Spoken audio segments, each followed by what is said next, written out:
요한복음 21장 15절부터 19절까지 본문입니다. 내가 나를 사랑하느냐, 내가 나를 사랑하느냐라는 말씀의 제목입니다. 네가 나를 사랑하느냐, 이것이 부활하신 예수님께서 베드로에게 하셨던 말씀이었습니다. 17절 말씀 다시 한번 보도록 하겠습니다. 17절 말씀, 세 번째 이르시되 요한의 아들 시몬아 네가 나를 사랑하느냐 하시니 주께서 세 번째 내가 나를 사랑하느냐 하심으로 베드로가 근심하여 이르되 주님 모든 것을 아시오매 내가 주님을 사랑하는 줄을 주님께서 아시나이다. 예수께서 이르시되 내 양을 먹이라, 이렇게 기록하고 있습니다. 내가 나를 사랑하느냐, 이 물음을 받았던 베드로의 반응이 본문에 기록이 되어 있는데요. 그 반응은 반가움도 아니었고 기쁨도 아니었습니다. 베드로는 근심하여 이르다라고 말하고 있습니다. 근심하다라고 하는 뜻은 슬픔, 비탄, 공포, 걱정 등의 뜻을 가진 단어입니다. 즉 근심하다라고 하는 것은 고통스러워하고 슬퍼하는 상태였다라고 지금 말씀하고 있는 것이죠. 부활하신 예수님 그렇게 만나고 싶어 했습니다. 정말 만났고 그가 찾아오셔 사랑하느냐 질문하셨습니다. 그러면 기쁘고 즐거워야 할 것인데 베드로는 왜 근심하고 있었던 것일까요? 첫 번째는 요한의 아들 시몬아 이렇게 부르셨기 때문입니다. 베드로라고 하는 것은 예수님이 지어주신 시몬의 새 이름의 뜻이었습니다. 예수님은 시몬을 가리켜서 게바 이렇게 불렀죠. 게바가 무슨 뜻입니까? 게바가 베드로라는 뜻이고 그 베드로라는 뜻이 우리말로 반석이라는 뜻을 가지고 있었던 거죠. 그래서 그 예수님께서 지어주신 새 이름 이후에는 주로 게바, 게바야 이렇게 부르셨죠. 베드로야, 베드로야 불러주셨던 것입니다. 그런데 예수님께서 그 새 이름 게바라고 부르지 않으시고 베드로라 부르지 않으시고 요한의 아들 시몬아 부르시기 이전의 모습의 이름으로 부르고 있습니다. 아브라함을 아브라함으로 하나님께서 새 이름을 주셨죠. 그러면 아브라함아 이렇게 불러야 될 것인데 아브라마 이렇게 부르는 것과 똑같습니다. 이스라엘이라는 새 이름을 주셨습니다. 그런데 야곱아 이렇게 부르신 것이지요. 이전과 좀 다른 모습으로 불러주셨습니다. 그러므로 지금 베드로는 근심 가운데 있었던 것입니다. 두 번째는 네가 나를 사랑하느냐 이렇게 물어보셨기 때문이지요. 예수님께서 이 땅 공생의 가운데 하실 때의 주요한 목적과 주제는 사랑이 아니고 믿음에 관한 것이었습니다. 너희가 나를 믿느냐? 너희가 이것을 믿느냐? 주로 믿음에 관한 것만 물어보셨거든요. 근데 부활하신 예수님 찾아오셔서 묻는 것이 나를 사랑하느냐? 이렇게 물어보셨기 때문에 그 의미가 무엇인지 그것을 처음 듣기 때문에 베드로는 근심하지 않을 수 없었던 것입니다. 마지막으로 근심했던 이유를 찾는다고 하면 내 양을 먹이라 이렇게 말씀하셨기 때문입니다. 내 양을 먹이라 무슨 뜻일까요? 내 양을 치라, 내 양을 먹이라. 다시 말해 목자가 되라, 목양하라 이런 뜻이죠. 왜 이것이 근심과 걱정거리가 되냐면 베드로는 어부 출신이기 때문입니다. 본인은 어부, 물고기를 낚는 사람이었어요. 그런데 예수님 오셔서 물고기를 낚아라, 너를 사람을 낚는 어부가 되게 하겠다라고 말씀하신 것이 아니고 내 양을 치고 내 양을 먹이라, 목양을 하라 라는 말씀을 주시니까 한 번도 경험하거나 생각해 보지 못했던 내용을 들으니까 베드로는 근심하지 않을 수 없었던 것입니다. 시몬이라고 부르신 것, 나를 사랑하느냐 이렇게 물으신 것, 내 양을 먹이라 이렇게 요청하신 것, 이 모든 것들을 세 번에 반복해서 걸쳐서 물어보고 있습니다. 두 번이라는 숫자 또는 두 번 정도 나오면 우리는 이것이 강조의 의미를 갖는다고 이해하고 있습니다. 정말 그렇게 하라, 진심으로 그렇게 하라 라는 뜻이죠. 그런데 세 번 물어보셨기 때문에 이 세 번이라고 하는 3이라는 숫자는 완전함을 나타내고 있지요. 너 나를 정말 사랑하니? 진짜 날 사랑하니? 이것이 아니라 완전히 온전하게 나를 사랑하느냐 이렇게 물으셨습니다. 그렇기 때문에 이것이 베드로 가운데 근심이 들 수밖에 없었던 거지요. 왜냐하면 베드로는 완전한 사람이 아니었기 때문입니다. 흠도 많았고요, 연약함도 있었습니다. 어부 출신이긴 했지만 성경에 보면 그가 고기를 잘 낚았더라라고 하는 기사는 별로 없습니다. 고기를 잡지 못하는 모습들만 기록을 하고 있죠. 어부인데요, 물하고 친하지가 않습니다. 예수님께서 걸어오라 하실 때 물에 빠진 적도 있었죠. 칼을 가지고 다니기도 했어요. 근데 그 칼을 가지고 귀 정도밖에 자르지 못하는 좀 연약하고 부족하고 굉장히 즉극적인 그런 사람이었습니다. 허점이 많고 약함이 많은 그런 사람에게 완전함을 요구하시니까 베드로는 근심하지 않을 수 없었다라는 거죠. 왜 하필 베드로였을까요? 시몬 베드로라고 하면 제자들을 대표하는 사람으로 우리가 많이 설명합니다. 그래서 12제자를 가리킬 때 시몬 베드로를 가리켜 수제자다 이렇게 말하는데 그 대표성을 가지는 자임을 말씀하고 있는 것이죠. 뿐만 아니라 영적 이스라엘을 가리키는 그 공동체를 대신하는 대표하는 사람을 가리켜 시몬 베드로를 통해서 설명하고 있습니다. 왜 네가 나를 사랑하느냐? 요한의 아들 시몬아, 또는 내 양을 먹이라, 이렇게 말씀하셨는가?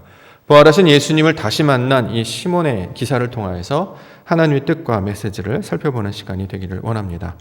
자, 첫 번째, 요한의 아들 시몬아 이렇게 부르셨습니다. 15절 말씀 보겠습니다.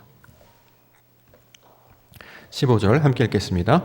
그들이 조반 먹은 후에 예수께서 시몬 베드로에게 이르시되 요한의 아들 시몬아, 네가 이 사람들보다 나를 더 사랑하느냐 하시니 이르되 주님 그러하나이다. 내가 주님을 사랑하는 줄 주님께서 아시나이다. 이르시되 내 어린 양을 먹이라 하시고, 이렇게 기록하고 있습니다. 먼저 요한의 아들 시몬아라는 뜻을 이해하기 전에 게바라고 부르신 이유를 좀 먼저 살펴봐야 되겠죠. 왜 베드로라고 불러주셨는가? 이것을 이해해야 요한의 아들 시몬아라고 부르셨을 때 그 의미와 목적을 살펴볼 수 있기 때문입니다. 자, 시몬이었습니다. 그에게 게바, 베드로라는 이름을 주셨다라는 거죠. 자, 베드로라고 하는 것은 반석이라는 뜻을 가지고 있는 단어입니다. 그런데 성경에서 반석은 하나를 상징하는 상징어로 사용하고 있습니다. 반석은 무엇을 가리키는 말일까요? 성경에서 반석이 나오면 그 반석은 예수 그리스도를 가리키는 말로 쓰고 있는 상징어입니다. 고린도전서 10장 4절, 다 같은 신령한 음료를 마셨으니 이는 그들을 따르는 신령한 반석으로부터 마셨으며 그 반석은 곧 그리스도시니라, 이렇게 기록하고 있습니다. 출애굽기 이후에 모세로부터 이스라엘 백성들이 가나안 땅에 들어가기 전에 광야에서 반석에서 물을 마셨죠. 그래서 사람들은 그 반석을 그냥 돌이라고 알고 있었어요. 그런데 사도 바울은 그 돌을 가리켜서 뭐라고 하느냐? 반석이라 말하고 곧 그리스도다, 이렇게 증거하고 있습니다. 즉 그러면 베드로라고 하는 뜻이 가지고 있는 의미는 반석이라는 뜻이 된다라는 거죠. 그러면 이 반석이라는 뜻이 무엇이냐면 성경에서는 예수 그리스도를 가리키고 있는 말이 되기 때문에 시몬 베드로, 시몬 반석이라고 하는 것은 시몬이 반석이라는 뜻이 아니고 시몬을 반석이 되게 하겠다, 시몬을 예수 그리스도를 아는 자가 되게 하겠다라는 말로 붙여주신 이름입니다. 그러므로 베드로라고 부르신 것은 하나님께서 이 땅 가운데 이루실 하나님의 사역을 가리키는 말로 설명하고 있다는 거죠. 시몬, 앞에 있는 이름은 하늘의 뜻이에요. 이게 하나님이 부르시는 이름입니다. 그 다음에 등장하는 이름은 뭐냐면 땅에서 이루어질 하나님의 사역을 말하는 것이죠. 그래서 항상 두 개로 이름합니다. 시몬, 베드로, 예수, 그리스도. 이 땅에서 이루어질 하나님의 사역을 가리키는 말로 반석, 이렇게 이야기한다라는 것입니다. 그러면 시몬을 반석이 되게 하겠다, 예수 그리스도를 알게 하겠다라는 사역이 어디에 나와 있느냐? 마태복음 16장에 기록이 되어 있습니다. 마태복음 16장 16절, 시몬 베드로가 대답하여 이르되 주는 그리스도시요 살아계신 하나님의 아들이시니이다. 예수께서 대답하여 이르시되 바요나 시몬아, 내가 복이 있도다. 이를 내게 알게 한 이는 혈육이 아니요 하늘에 계신 내 아버지시니라. 또 내가 내게 이르노니 너는 베드로라. 내가 이 반석 위에 내 교회를 세우리니 음부의 권세가 이기지 못하리라. 이렇게 말씀하고 있습니다. 자, 시몬이라는 사람을 예수가 누군지를 알게 하시겠다는 거예요. 이게 하나님의 사역이라는 거죠. 그래서 이것을 반석, 이렇게 부르는 것이고, 이 신앙 가운데 교회를 세우시겠다, 하나님 말씀해 주셨습니다. 창세기 1장 1절을 기억하시죠? 베레시트라는 걸로 시작합니다. 이게 무슨 뜻이냐면 하나님께서 보이는 것을 통해서 그 아들을 통해 완성하시는 구원 사역이 펼쳐질 것이다 라고 하는 하나님의 창조의 선언이었습니다. 그 완성을 시몬 베드로라는 사람을 통해서 지금 보여주시는 장면이 되는 것이죠. 시몬이 예수님이 누구신지를 알게 하겠다, 예수가 곧 그리스도시요 하나님의 아들이신 것을 알게 하는 그 하나님의 일을로 세우시겠다라고 하는 것이 시몬 베드로의 뜻이 되고 있는 것입니다. 우리가 어저께 영상으로 구역 모임을 하고 있는데요. 구역 모임에서도 복이라는 개념을 우리가 함께 살펴봤죠. 복이 무엇일까요? 다시 한번 회상해 보실까요? 복이 무엇입니까? 세상에서 말하는 복과 우리가 말하는 복이 다르다 말했죠. 성경에서 말하는 복은 하나님을 아는 것을 복이다 이렇게 얘기해요. 보이지 아니하는 하나님을 알게 됐어요. 우리는 아무도 하나님을 모르는 자들이었습니다. 그런데 택하여 주셔서 우리를 조명해 주시고 그 조명해 주신 말씀을 통해 하나님을 알게 됐어요. 이것을 복이다 이렇게 이야기하는 것이죠. 그러므로 똑같습니다. 시몬이라고 했던 유대인 또는 제자들의 대표에게 베드로라 이름을 붙여주신 것은 너로 하여금 예수가 누구신지 하나님의 아들이신지를 알게 하겠다라고 하는 하나님의 그 창조의 선언의 완성임을 오늘 본문을 통해서 설명하고 있는 것이죠. 자, 이게 원래 시몬 베드로의 전제였습니다. 그런데 그 마지막은 어떻게 됐습니까? 예수님께서 십자가에 달려 죽으실 때 베드로는 예수님이 어떠한 분인지를 알지 못하는 상태로 끝났습니다. 왜요? 그를 부인했기 때문이죠. 자, 이러한 상황 가운데 있을 때 예수님이 부활하셔서 지금 다시 그를 찾아오신 것입니다. 어떻게 찾아오셨느냐? 세 번째로 나타나셨다. 이렇게 이야기합니다. 14절을 보겠습니다. 14절 말씀입니다. 이것은 예수께서 죽은 자 가운데서 살아나신 후에 세 번째로 제자들에게 나타나신 것이라. 자, 세 번째라는 말이 나오는데요. 성경에서 말하는 숫자는 횟수를 말하는 것이 아니고 의미를 가지고 있는 단어입니다. 자, 하나님께서 사람들에게 자신을 보여주셨어요. 알게 해주셨어요.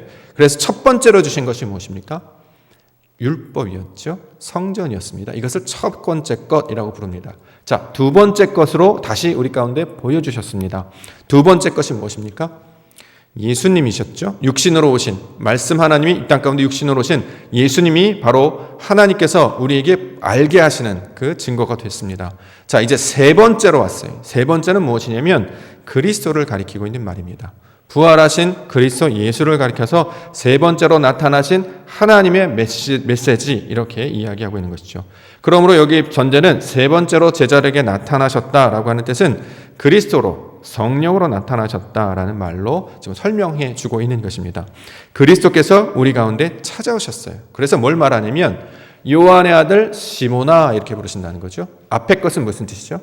하나님의 뜻이죠. 이게 하늘의 뜻이에요. 요한, 은혜가 무엇인지 은혜의 아들이라고 하는 자가 이 사람입니다. 근데 그가 어떤 모양으로 이 땅 가운데 이루어지냐면 시몬이라고 하는 이름으로 이루어집니다. 자, 시몬이라고 하는 것은 샤마, 듣다라는 이름의 명사형이어서 듣는 자가 되게 하겠다. 이게 시몬이 가지고 있는 원래 뜻이었습니다. 요한의 아들 시몬 이렇게 부르시는 것은 은혜의 아들이 그 하나님의 말씀을 듣는 자가 되게 하시겠다라고 하는 하나님의 뜻을 가지고 있는 것이죠. 자, 어떻게 그럼 듣는 자가 되게 하시는가? 이 본문의 구절을 통해서 설명하고 있습니다. 자, 네가 나를 사랑하느냐 이 세 번 반복해서 나오죠. 근데 첫 번째 고백을 가만히 보시면 약간 특징이 있습니다. 그 특징이 뭐냐면 이 사람들보다라고 기록이 되어 있죠. 네가 이 사람들보다 나를 더 사랑하느냐 이렇게 기록이 되어 있습니다. 이것을 사람들이라고 해석할 수도 있습니다만 각주에 달려있는 것처럼 중성적인 의미로 이것들보다라고도 해석을 할 수 있다고 써여 있죠. 밑에 보면 각주 밑에 것들이다 중성적인 의미로 쓰고 있습니다. 여기서는 중성적인 의미로 해석을 해보려고 합니다. 왜냐하면 그 앞의 내용과 연결이 되기 때문입니다. 그러면 이게 무슨 뜻이냐? 네가 이것들보다 나를 더 사랑하느냐 이 질문이 된다는 거죠. 그럼 여기서 말하는 이것들이 무엇일까? 바로 앞에 나타나 있는 이것들은 무엇이냐면 바로 물고기들을 가리키고 있는 말입니다. 바로 앞에 베드로는 물고기를 잡았어요. 11절부터 나와 있죠. 11절 12절 시몬 베드로가 올라가서 그물을 육지에 끌어올리니 가득히 찬 큰 물고기가 153마리와 이같이 많으나 그물이 찢어지지 아니하였더라. 예수께서 이르시되 와서 조반을 먹으라 하시니 제자들이 주님이신 줄 아는 고로 당신이 누구냐 감히 묻는 자가 없더라. 이전에는 주님이신지 몰랐죠. 뭘 보고 알았습니까? 말씀에 대한 결과를 보고 알았죠. 물고기를 잡고 보니까 아 주님이시네 이걸 알았다는 거죠. 예수님은 어떻게 알았어요? 표적을 보고 알았다는 거잖아요. 결과를 보고 알았다라는 것이에요. 이전에도 베드로가 이렇게 된 적이 있었죠. 누가복음 5장에는 물고기를 잡는 장면을 또 설명하고 있습니다. 누가복음 5장 4절부터 보면 말씀을 마치시고 시몬에게 이르시되 깊은 데로 가서 그물을 내려 고기를 잡으라. 6절에 그렇게 하니 고기를 잡은 것이 심이 많아 그물이 찢어지는지라. 시몬 베드로가 이를 보고 예수의 무릎 아래 엎드려 이르되 주여 나를 떠나소서 나는 죄인이로소이다 하니. 자, 시몬은 어떤 사람이 있냐면 표적을 보고 주님이신지를 아는 자들이에요. 이게 바로 제자들이고 이게 바로 유대인들의 모습이었다라는 거죠. 한마디로 무언가 나타나는 결과가 없으면 그가 예수님이신지 아닌지를 알 수 없는 자였습니다. 그런데 부활하신 예수님이 찾아오셔서 진리를 전해주시죠. 샬롬을 주셨어요. 말씀을 전해주시고 그리스도를 전해주시고 성령을 전해주셨습니다. 그래서 이것들보다 나를 더 사랑하느냐라는 질문을 통해서 뭘 요구하시냐면 이제 보는 것으로 내게 나타난 표적으로가 아니라 주님 그리스도를 믿음으로 말미암아 알게 된 자로 설명하는 본문이 첫 번째 내용이 되고 있습니다. 바로 앞구절에 우리가 도마 사건을 살펴본 적이 있습니다. 요한복음 20장 29절 말씀에 예수께서 이르시되 너는 나를 본고로 믿느냐 보지 못하고 믿는 자들은 복되도다 하시니라. 여기서 말하는 복된 자는 그리스도를 알게 된 자를 말하는 거죠. 눈에 보이는 증거나 내가 생각하는 그런 표적을 통해서 주님을 알게 된 것이 아니고 주님이 주시는 말씀을 어떻게 해요? 듣게 되어서, 알게 되어서, 깨닫게 되어서 그 진리를 알게 됨으로 하나님의 뜻을 알게 된 것을 복되다 이렇게 말씀하셨다는 거죠. 즉 그 증거를 베드로를 통해서도 다시 한번 설명하고 있습니다.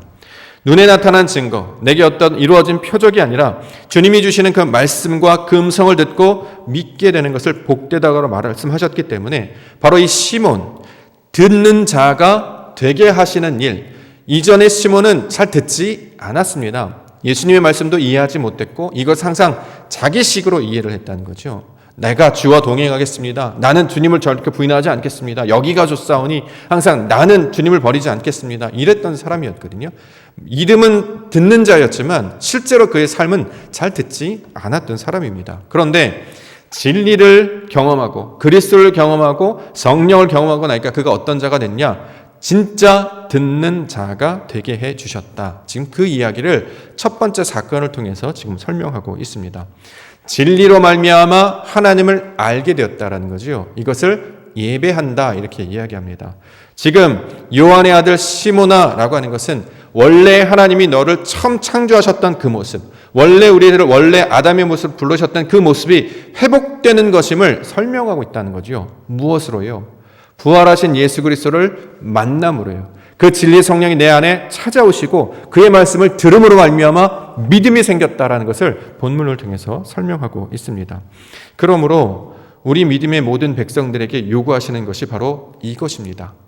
듣는 것이 제사보다 낫다. 이 이야기를 지금 우리 백성들 가운데 요구하는 것이죠. 신앙은 바로 하나님의 음성을 들었다면 믿음으로 반응하는 것입니다. 표적이 있거나 증거가 있지 아니하도 그 말씀을 하나님의 음성으로 받고 믿을 때에 이것이 바로 온전한 하나님의 구원 사역이 이루어졌음을 선포하는 내용이 되고 있다라는 거죠. 결국 하나님의 사람이라고 하는 것은 그 그리스도께서 내 안에 들어오실 때에 그가 나를 만나 주실 때에 그의 말씀을 내 마음 가운데 새길 때에 하나님의 사람으로 되는 것임을 이 성경을 통해서 보여주고 있습니다. 두 번째 목소리는 내가 나를 사랑하느냐라고 말씀하고 있습니다. 16절 말씀 보겠습니다.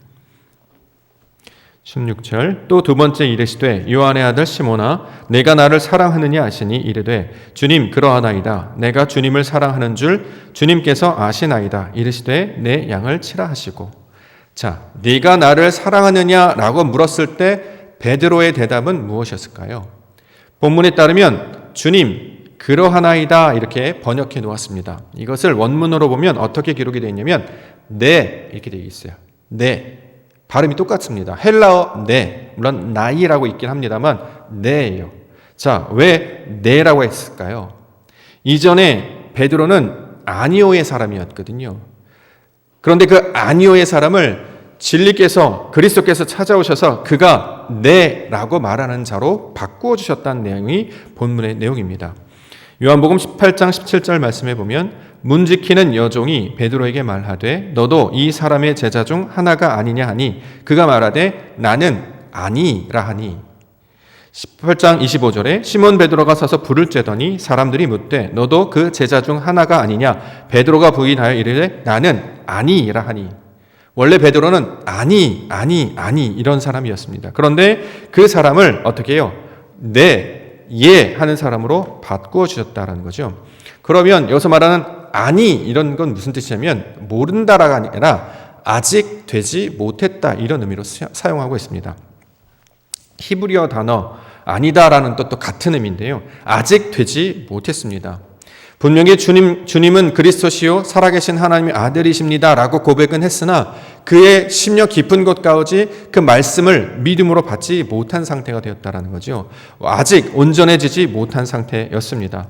자, 그럴 때에 부활하신 주님께서 찾아오셔서 우리에게 말씀을 건네주심으로 이제 완성시켜 주시는 것이죠. 완전한 사랑이 무엇인지를 가르쳐 주셔서 이제는 아직 되지 못했습니다라고 했던 그 자에게 이제야 비로소 그것이 나에게 시몬 베드로가 되었습니다라고 가르쳐 주신 말씀이 이 예수님이 네가 나를 사랑하느냐의 질문에 대한 담겨 있는 뜻이 되고 있습니다. 고린도후서 1장 18절 말씀부터 보면 하나님은 미쁘시니라 우리가 너희에게 한 말은 예 하고 아니라 함이 없노라. 우리 곧 나와 실로아노와 디모데로 말미암아 너희 가운데 전파된 하나님의 아들 예수 그리스도는 예 하고 아니라 함이 되지 아니하였으니 그에게는 예만 되었느니라. 하나님의 약속은 얼마든지 그리스도 안에서 예가 되니 그런즉 그로 말미암아 우리가 아멘하여 하나님께 영광을 돌리게 되느니라. 말씀을 깨닫지 못해요. 그러니까 아멘이 안 되는 거예요. 이해가 안 되는 거예요. 아직 되지 못했어요. 그래서 아니요 이랬던 사람이 그리스도의 진리가 내 안에 찾아 들어오면 그것을 알게 된다는 거죠. 그래서 어떻게 받아들입니까? 예, 그렇게 될 줄 믿습니다. 그래서 아멘 이렇게 말하는 자가 되었다 이렇게 이야기하고 있습니다. 이전에 육신 가운데 남아있을 때에는 그 예수님을 온전히 깨닫지 못했을 때는 완성되지 못하다가 부활하신 주님 성령의 능력과 그리스도의 진리가 내 안에 찾아오심으로 우리를 완전한 믿음의 사람으로 고백하게 하시려는 하나님의 사역이 바로 이것을 말씀하고 있는 것이죠. 이제 맞습니다. 이제 이것이 하나님의 뜻입니다. 이것을 알게 해주신 것입니다. 그러면 이전에는 왜 아니라고 이야기했을까요? 예 하라고 그냥 대답하면 되는 거 아닙니까?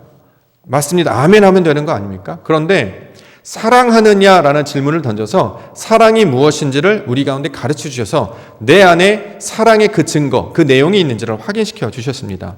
자, 오늘 본문에 따르면 사랑이라는 말이 나와요. 자, 하나님을 사랑하십니까?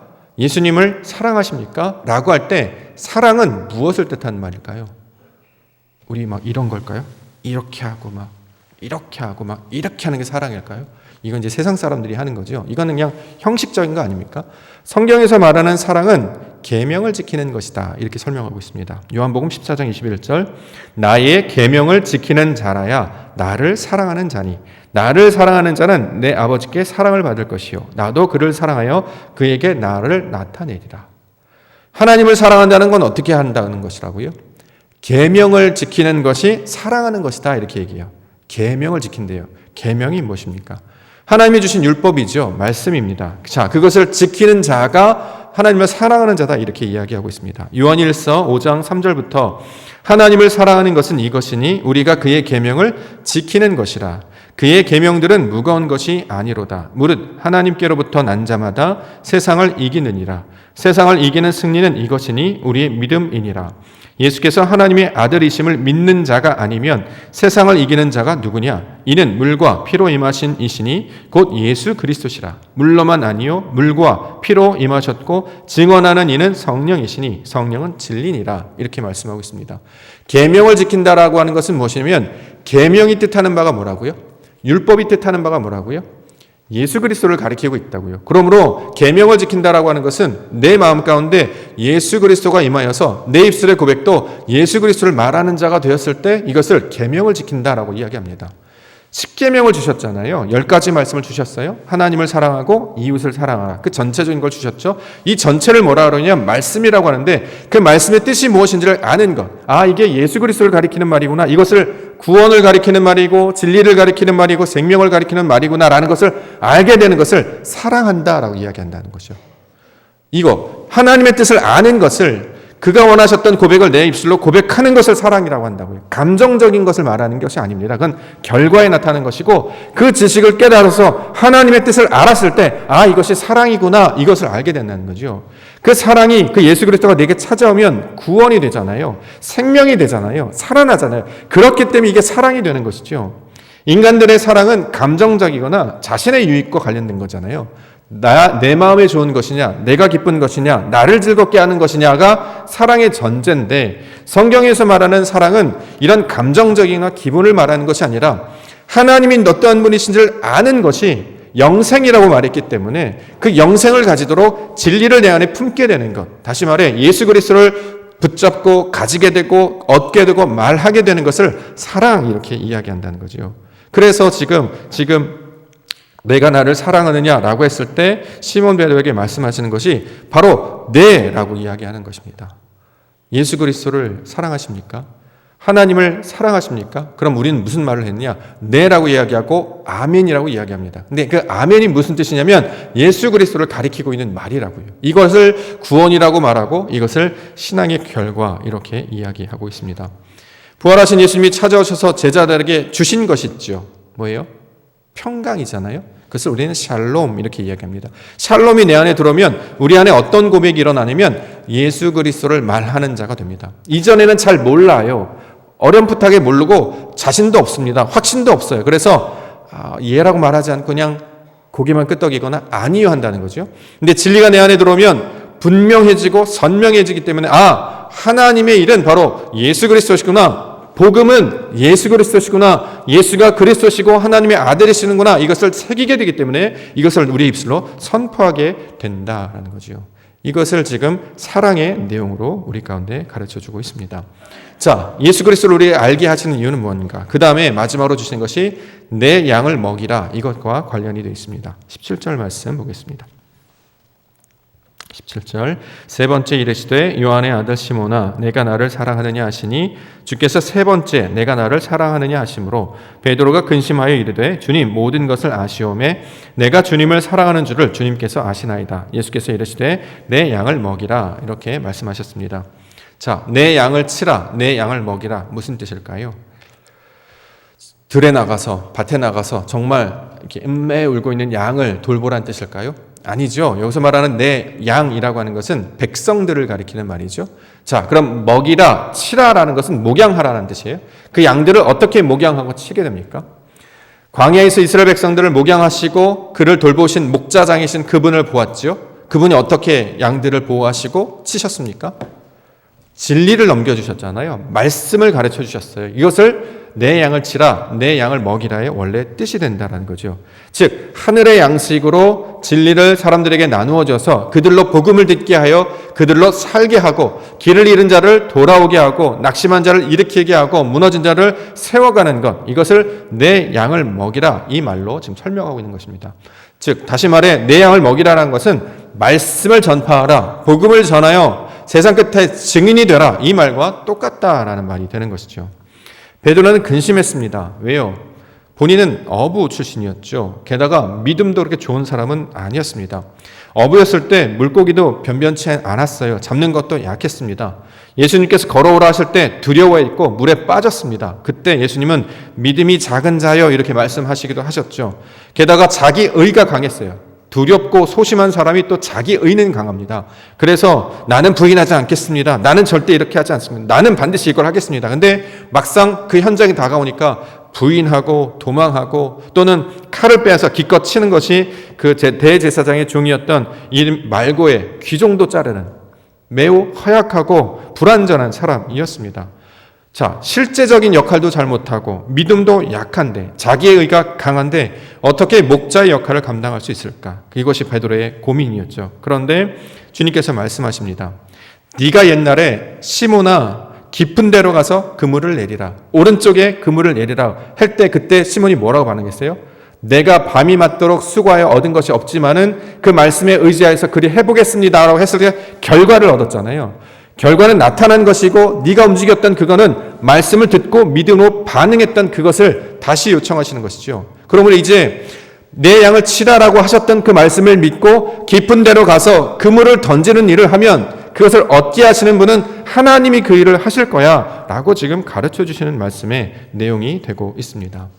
실제로 요한복음이 끝나게 되면 사도행전의 이야기가 펼쳐집니다. 사도행전의 이야기가 쭉 펼쳐지면 신기한 일이 벌어져요. 그것이 무엇이냐면 지식도 없고 어부 출신에다가 두려움도 많고 믿음도 없었던 자기가 강했던 사람이 설교를 하기 시작합니다. 누구를 설교해요?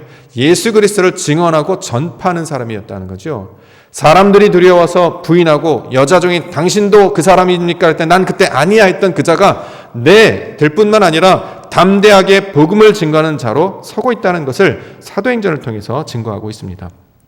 사도행전 4장 9절부터 기록이 되어 있는데 이에 베드로가 성령이 충만하여 이르되 백성의 관리들과 장로들아 만일 병자에게 행한 착한 일에 대하여 이 사람이 어떻게 구원을 받았느냐고 오늘 우리에게 질문한다면 너희와 모든 이스라엘 백성은 알라 너희가 십자가에 못 박고 하나님이 죽은 자 가운데서 살리신 나사렛 예수 그리스도의 이름으로 이 사람이 건강하게 되어 너희 앞에 섰느니라.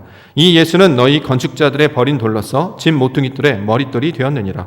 다른 이로서는 구원을 받을 수 없나니 천하 사람 중에 구원을 받은 많은 다른 이름을 우리에게 주신 일이 없음이라 하였더라. 그들이 베드로와 요한이 담대하게 말함은 보고 그들을 본래 학문 없는 범인으로 알았다가 이상히 여기며 또 전에 예수와 함께 있던 줄도 알았느니라. 이렇게 기록하고 있습니다. 그 연약했던 그 학벌과 지식과 경험과 두려움이 있던 자가 담대하게 복음을 증거하는 자가 되었더라. 무엇으로요? 그리스도를 만남으로, 성령이 임함으로, 성령에 충만하니까 그러한 사람으로 변화되었다. 이것이 바로 하나님이 역사하시는 일이다라고 말씀하고 있는 것입니다. 부활하신 이후에 우리가 사모하고 우리가 바라야 될 것이 무엇이냐? 그리스도를 만나는 일입니다. 그리스도의 영이 우리 안에 찾아와서 나를 주관하시고 다스리시는 것입니다. 그때 어떤 일이 벌어지느냐? 자녀들은 예언한다고 기록이 되어 있고요. 젊은이들은 환상을 보고 나이 든 자들은 꿈을 꾼다 이렇게 설명하고 있습니다. 이때 3,000명이 되는 사람들이 마음을 돌이켜 회개하는 사건이 일어났고 5,000명이 말씀을 듣고 믿었다. 이것이 성경의 기록입니다. 베드로가 했기 때문에 그런 것이 아니라 이게 바로 하나님의 역사다라는 거죠. 사람들은 힘들고 연약하여 부족해서 할 수 없는 일을 완성시키시는 분이 있는데 그분이 바로 하나님이시다. 그러므로 너희는 이 성령을 받으라. 그래서 부활하신 예수님께서 성령을 받으라 라고 말씀하시는 것이 되는 것이죠. 그러므로 우리가 구해야 되는 건 무엇입니까? 성령을 간구하시는 우리 믿음의 백성들 되기를 원합니다. 진리를 깨달아야 된다는 거죠. 그리스도를 만나야 됩니다. 그래서 사도행전에서는 비로소 그리스도인이 되었다라는 기록이 그래서 나오는 것이죠. 예수가 바로 하나님이 보내신 자가 맞습니다. 예수가 바로 하나님의 아들이신 것이 맞습니다라는 것을 내가 깨달아 알아서 고백할 때에 이것이 바로 하나님의 능력이 된다라고 성경은 말씀하고 있습니다. 자, 요약하면 이것입니다. 내가 나를 사랑하느냐? 이것은 하나님께서 우리를 하나님을 아는 자들로 세우시기 위하여 부르시는 그리스도의 음성이 되고 있는 것입니다. 내가 나를 사랑하냐? 이것은 아니요 늘 부정했고 불가능하다고 부정했던 그래서 듣지 않았던 그 자들을 순종의 자녀로 예할 수 있는 아멘의 자녀로 부르시는 예수 그리스도의 사역에 관한 부르심의 목소리가 되고 있습니다. 내가 나를 사랑하느냐라고 하는 것은 그 그리스도를 얻고 간직할 때에 세상의 허탄한 모든 것들 다 버리고 진리 되시는 생명 되시는 하나님의 온전히 말씀을 깨달았기 때문에 그 진리를 선포하는 자가 되는 것, 하나님의 자녀와 아들로 살아가게 되는 것에 대한 선포를 이 세 번의 말을 통해서 증거하고 있다라는 거죠.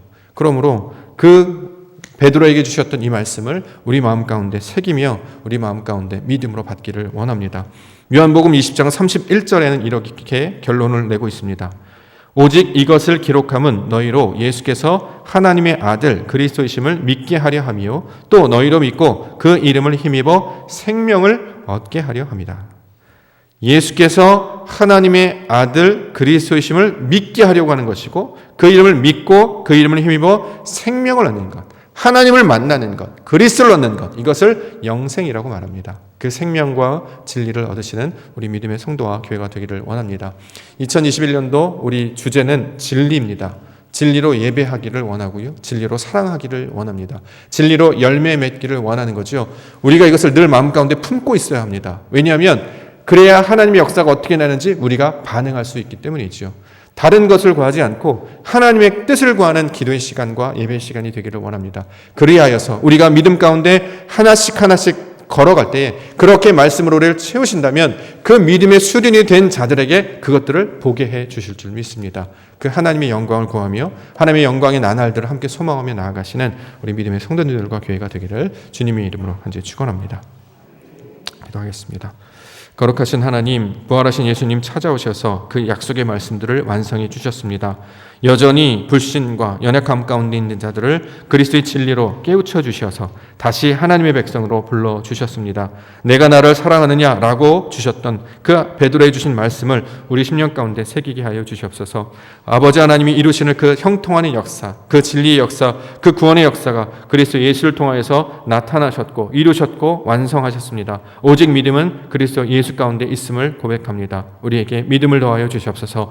예수 그리스도를 알게 하여 주시옵소서. 그 성령으로 충만케 하셔서 마침내 이루실 하나님의 영광을 다 함께 바라보며 나아가는 믿음의 성도와 교회가 되게 하여 주시옵소서. 거룩하신 예수님의 이름으로 기도합나이다.